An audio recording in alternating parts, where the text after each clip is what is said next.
La famille, avant de commencer la vidéo, comme promis, le résultat du concours du match Nantes-PSG. Il fallait juste commenter et donner son ressenti sur le match. Il y avait 50 € à gagner sur un tirage au sort et 50 € à gagner pour le commentaire d'après-match le plus liké.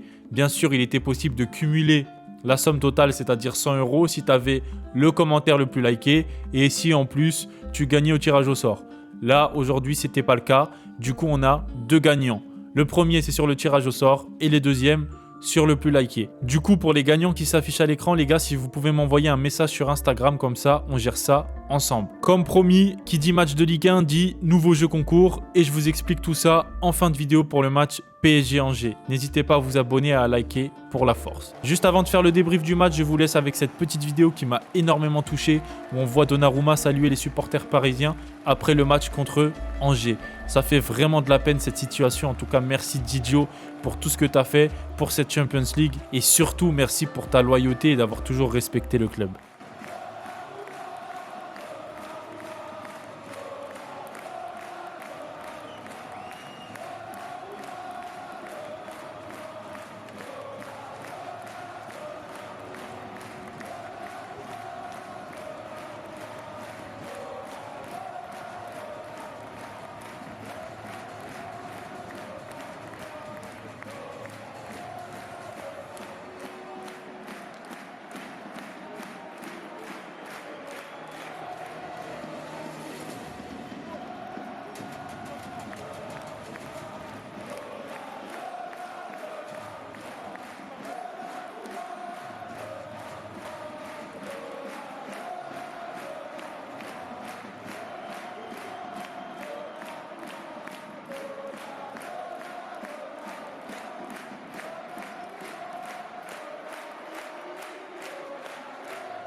Le PSG s'est imposé 1-0 face à Angers pour son retour au Parc des Princes. Encore une fois, l'équipe en face a refusé de jouer, donc difficile d'analyser le match côté Angers. Et c'est pour ça que la vidéo sera très courte. La chose à noter, c'est qu'ils n'ont pas joué comme Nantes à 6 défenseurs. Eux, ils ont joué à 5 défenseurs, donc c'est trop cool. Côté PSG, on voit du mieux. L'équipe commence à reprendre ses repères de la saison dernière. C'est le 3e match depuis la reprise et on voit du mieux côté pressing et contre-pressing de la part des joueurs. Des courses à haute intensité et des déplacements de plus en plus déroutants pour l'adversaire. C'est pas encore le PSG de la saison dernière, mais on voit la progression. Il ne faut pas oublier que le PSG n'a pas eu de match de préparation et que ça reste quand même des matchs de Ligue 1 où tu peux perdre des points. Donc là, l'essentiel, c'est les 3 points. La charnière centrale a été solide avec un Chevalier qui n'a pas eu beaucoup de travail et un deuxième clean sheet consécutif avec 0 tir cadré pour l'adversaire, donc Angers, tout comme pour Nantes au match précédent. Ça montre à quel point le duo Marquinhos-Pacho marche toujours aussi bien, qu'ils ne se prennent pas des ballons dans le dos en contre-attaque, mais surtout le contre-pressing de Neves qui court partout, qui est revenu de sa suspension, avec un Vitinha toujours aussi important dans la construction de jeu et qui empêche les pertes de balles. Ça permet de récupérer très vite lorsque Angers essaye de jouer en contre. Et que dire de Fabien Ruiz, le MVP, toujours aussi important dans le jeu, mais aussi de plus en plus offensivement. On sent que Luis Enrique lui laisse beaucoup plus de liberté, qu'il est plus à l'aise et il s'est retrouvé à plusieurs reprises dans le match en numéro 9 avec son but pied droit, la tête dans la surface ou encore sa frappe sur le poteau pied gauche. Il a vraiment atteint un niveau de dimension mondiale et est devenu un joueur incontournable de l'équipe et de ce milieu. Penalty raté pour Dembélé en première mi-temps, mais c'est pas grave au vu du match qu'il a pondu. Il a apporté énormément sur le côté droit, il a énormément décroché pour apporter le surnombre au milieu et surtout c'est lui qui a l'initiative du but de Fabien Ruiz. Donc encore une fois, top match de Dembélé. C'est pas le meilleur Dembélé, le plus décisif, mais il était présent et il a fait son match. Vitinha de base était tireur attitré du PSG. Est-ce que la hiérarchie a changé? Est-ce qu'elle a été revue? Est-ce que Dembélé est le nouveau tireur? On ne sait pas, mais les prochains matchs nous donneront des informations. On a aussi vu un Désiré Doué de plus en plus en jambes, qui a réussi ses dribbles, qui a fait beaucoup plus que le match contre Nantes, et surtout qui a insisté sur les retours défensifs qui sont toujours aussi intéressants. Les gars, je vais encore insister sur Mbaye, mais il est trop vif et rapide dans ses mouvements. Avec du temps de jeu et avec Luis Enrique, il va vraiment finir par être le joueur qui va nous sortir de pas mal de situations. Vraiment, il a un potentiel énorme et pour moi, là, actuellement, c'est celui qui a encore le plus de marge de progression. C'est tout pour cette vidéo qui a été assez courte, mais pour moi, il n'y a pas grand-chose à dire. On refait la même chose cette semaine. je concours. Tu commentes cette vidéo en me donnant ton récap du match, les plus, les moins, tu likes, tu t'abonnes et tirage au sort pour gagner les 50 €. Et 50 € aussi pour celui qui aura le plus de likes sur son commentaire. Donc n'hésitez pas à vous liker entre vous pour le ou les commentaires que tu trouves le plus pertinent. N'oubliez pas de vous abonner la famille, ici c'est Paname. Je vous mets la vidéo pour ceux qui ne l'auraient pas vue de la finale de la Super Coupe d'Europe contre Tottenham. Bon visionnage. Le PSG vient de jouer la finale de la Super Coupe d'Europe face à Tottenham, après une saison longue qui s'est terminée tardivement et qui a repris très rapidement. Si elle a duré aussi longtemps, c'est parce que le PSG est resté en course dans toutes les compétitions. Et par en course, on parle bien d'aller jusqu'en finale. Ligue 1, Trophée des Champions, Coupe de France, Ligue des Champions et finale de la Coupe du Monde des clubs. On ne peut pas faire mieux. Le vainqueur de la Ligue des Champions doit affronter le vainqueur de l'Europa League, c'est la règle. Mais jamais un club n'avait disputé cette compétition sans aucun match de préparation dans les jambes. Oui, le PSG commence sa saison d'une façon très particulière. Reprise compliquée, presque aucun match dans les jambes, seulement une semaine d'entraînement et pas la moindre rencontre officielle pour retrouver du rythme. Sur le papier, l'équipe ne semble pas prête. Les vacances, presque inexistantes. 6 jours plus tôt, les joueurs étaient encore à Ibiza ou sur une autre plage de l'autre côté du monde. 7 jours après, ils se retrouvent déjà en Italie pour cette finale. Tout s'est enchaîné à une vitesse folle. Personne, au départ, n'imaginait un tel parcours. Et si le repos a été si court, c'est justement parce que Paris est allé loin. Victoire contre le Bayern, contre le Real, avant de céder contre Chelsea, complètement épuisé en finale. João Neves était suspendu, parce que oui, contre toute attente, la Coupe du Monde des clubs a eu un impact sur un trophée de l'UEFA. Le club a bien tenté de repousser la Supercoupe pour avoir au moins un match de préparation, mais impossible. Et comme si ça ne suffisait pas, à la gestion physique s'ajoute la gestion de l'effectif. Dans le football moderne, des décisions doivent être prises. On avait perdu l'habitude d'avoir des affaires extrasportives, des problèmes de transfert ou des départs libres. Le mot loft avait disparu du vocabulaire. Mais un dossier qui traînait depuis quelques mois refait surface juste avant cette finale. Donnarumma qui n'a toujours pas prolongé à 1 an de la fin de son contrat. Beaucoup de rumeurs circulent.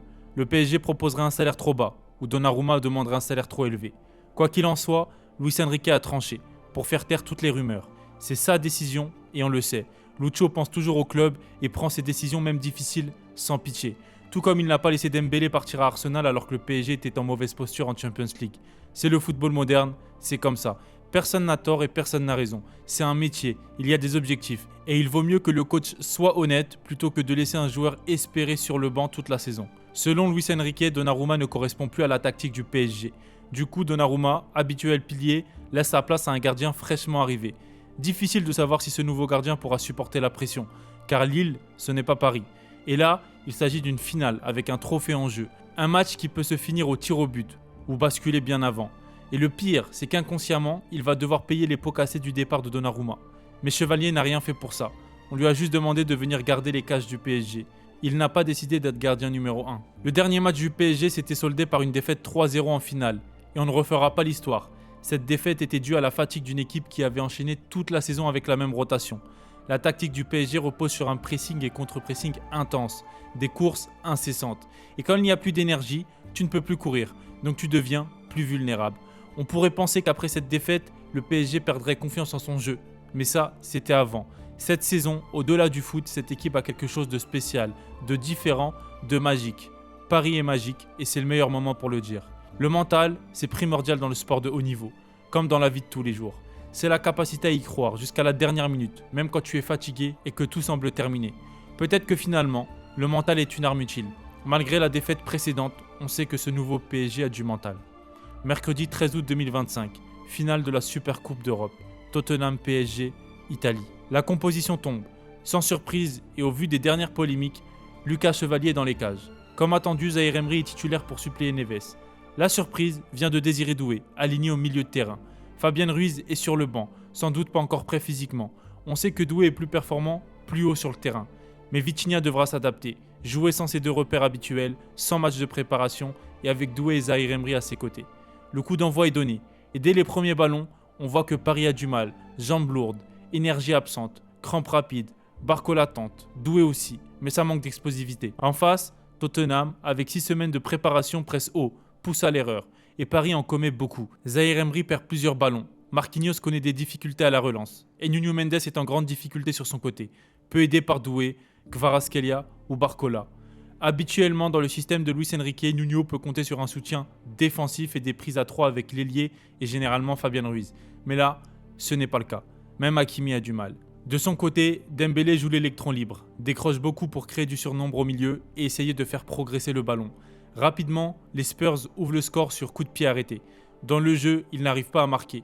Et oui, même avec les jambes lourdes, on parle des champions d'Europe. Paris tient. Puis Tottenham double la mise après une erreur de Chevalier, encore une fois sur coup de pied arrêté, 2-0. À ce moment-là, tout le monde se demande si Donnarumma aurait arrêté cette tête. Peut-être que oui, peut-être que non. Avec Dessy, on refait le monde.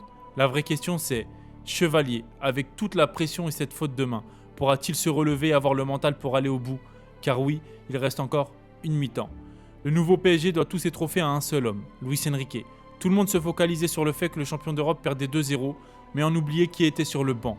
Enrique prend les devants et fait des changements. Il sort les titulaires capables de faire la différence sur un coup de génie, comme Gvara ou Barcola. On a oublié, mais beaucoup de supporters veulent se débarrasser de joueurs comme Kangin Lee, et des rumeurs circulent autour de Ramos. Il est vrai que la saison passée, c'était vraiment le 11 type qui faisait la différence, avec Gvara ou Barcola comme 12e homme. Et on pensait tous que sans ce 11, c'était perdu. Mais aujourd'hui, Luis Enrique entre en jeu et fait des changements. La rentrée de Fabian Ruiz change tout, parfait dans tous les aspects du jeu. Aucun déchet, bon positionnement, relance propre, conservation du ballon et surtout, il libère Vitinha, qui joue beaucoup mieux, comme s'il avait retrouvé la lumière. Contre toute attente, ce ne sont pas les titulaires du 11 type qui changent le match, mais Kangin Lee, avec une frappe magnifique petit filet qui délivre le PSG. Il reste encore quelques minutes pour égaliser.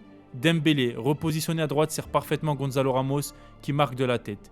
Égalisation de partout. Ce genre de réaction, il y a 5 ans, était impensable. Mais cette saison, Paris a déjà prouvé qu'il avait le mental. Remontada contre City, résistance héroïque à Liverpool à Anfield, victoire à 9 contre 11 contre le Bayern. Et au-delà du mental, il y a ce que répète sans cesse Luis Enrique, le collectif. Peu importe le joueur manquant, l'équipe répond présente, quelle que soit la situation. Et on a pu compter sur Lee et Ramos dans un moment où tout devenait compliqué, où le 11 titulaire n'y arrivait pas. Mais ce n'est pas encore gagné, il reste encore une épreuve, la séance de tir au but. Perdre 2-0 à quelques minutes de la fin, puis devoir aller au pénalty au moment où l'équipe traverse une polémique autour du gardien. Chevalier doit être énorme pour offrir le trophée à son équipe. C'est le test final. Enrique a toujours eu confiance en lui, et il se trompe rarement sur les joueurs qu'il choisit. Le plus impressionnant dans tout ça, ce n'est pas seulement qu'il ait arrêté un penalty. Tout gardien peut en arrêter un, mais qu'il ait réussi à rester mentalement solide après une faute qui a offert un but à l'adversaire, sous la pression médiatique et avec le poids de remplacer le meilleur gardien actuel du monde. Ça c'est fort, et ça laisse présager de bonnes choses pour la suite. Et Enrique avait vu juste. Chevalier arrête un penalty, relance Paris, et les tireurs suivants ne tremblent pas. Ramos, Dembélé, Lee, puis Nuno Mendes enchaîne et marque. Cette fois c'est fait. Paris remporte la Supercoupe. Un trophée jamais gagné par un club français, jamais gagné par le Paris Saint-Germain. Le club rentre un peu plus dans l'histoire. La saison peut maintenant commencer de la meilleure des manières. Ici c'est Paname.